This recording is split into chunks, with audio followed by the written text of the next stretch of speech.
Okay guys, today is December 5th and we are starting Trig. Today we're mainly going to talk about angles. Angles can be measured in two different types of measurement, degrees and radians. Very similar to inches and centimeters, feet and meters or whatever. They're just two different types of measurement that measure angles. Now here's some vocabulary for you. The starting side there is the initial side, which usually this is the x-axis. And as I open this up, that creates my angle, which many times we'll use a Greek letter there. Theta is very common. And then this side of the angle is called the terminal side. Okay?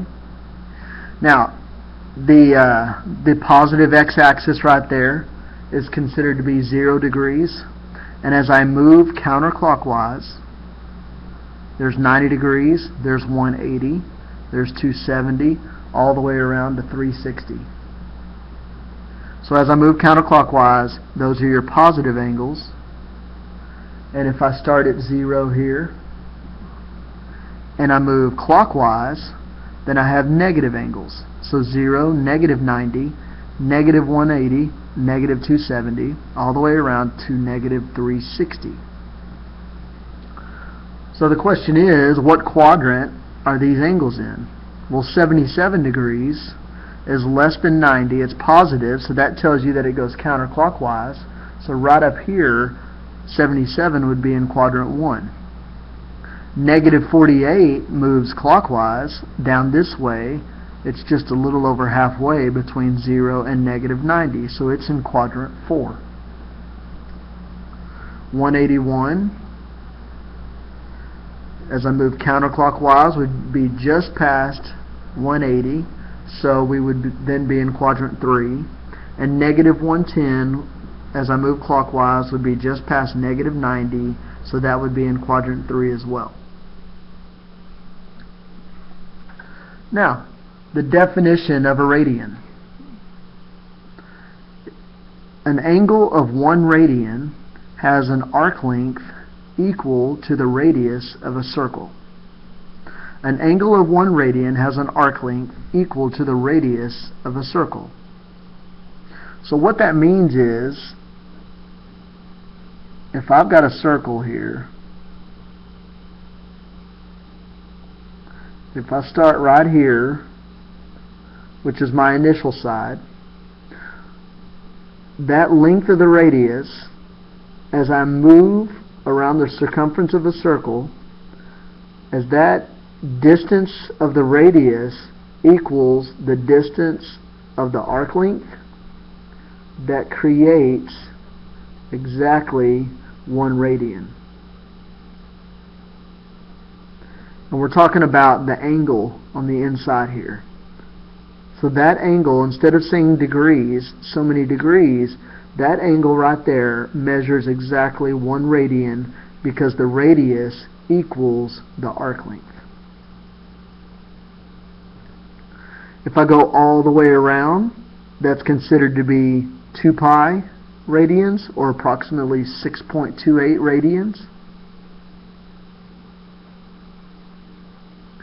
The measurement right there, 180 degrees, is pi radians, or approximately 3.14 radians. Halfway right there would be pi over 2, or approximately 1.57 radians. 90 degrees.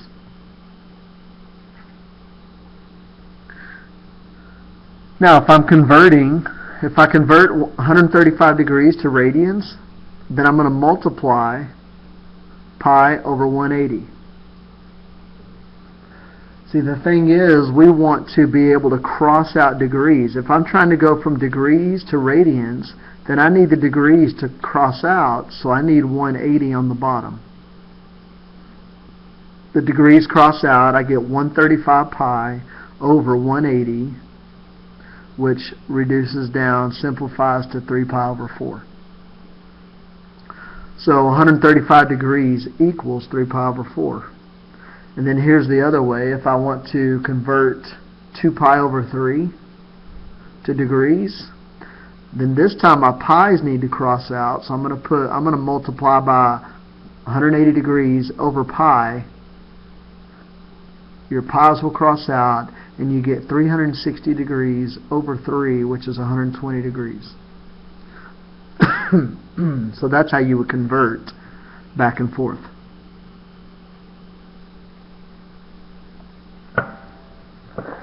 Now, the last thing that I want to do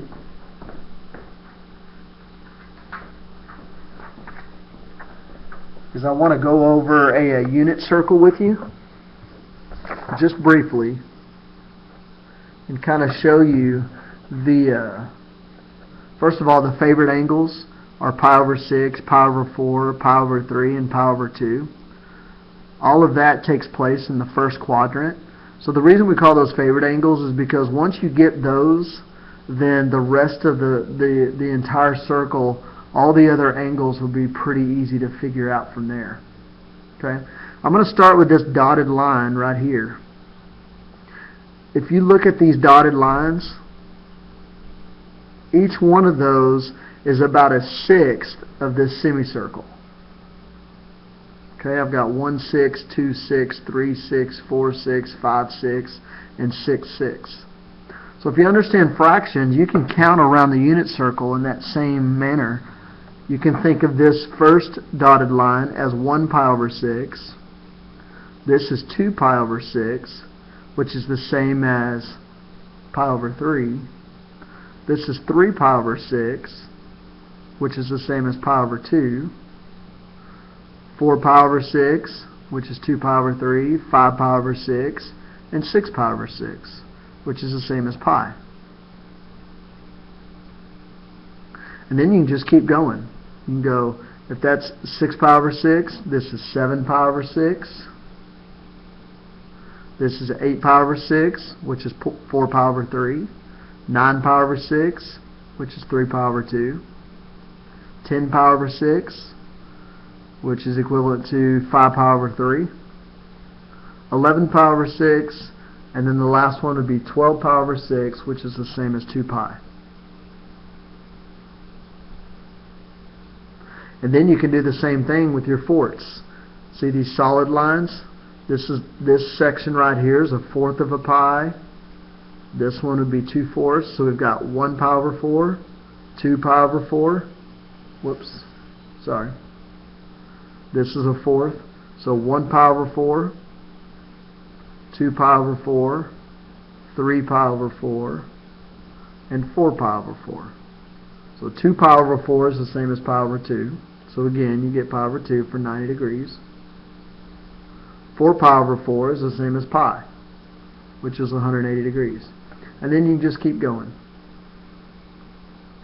So 5 pi over 4, 6 pi over 4, which is the same as 3 pi over 2, 7 pi over 4, and then all the way around to 8 pi over 4, which is the same as 2 pi. So now you can see where we get these favorite angles from, because if you understand, really if you just understand pi over 6 and pi over 3, pi over 6 and pi over 4, you'll even get these other two. So those are your favorite angles, your helpful angles. So there's just a little sketch of what all of your angles look like in your unit circle. Okay. I hope this is a good start for you for trigonometry, and we'll see you tomorrow.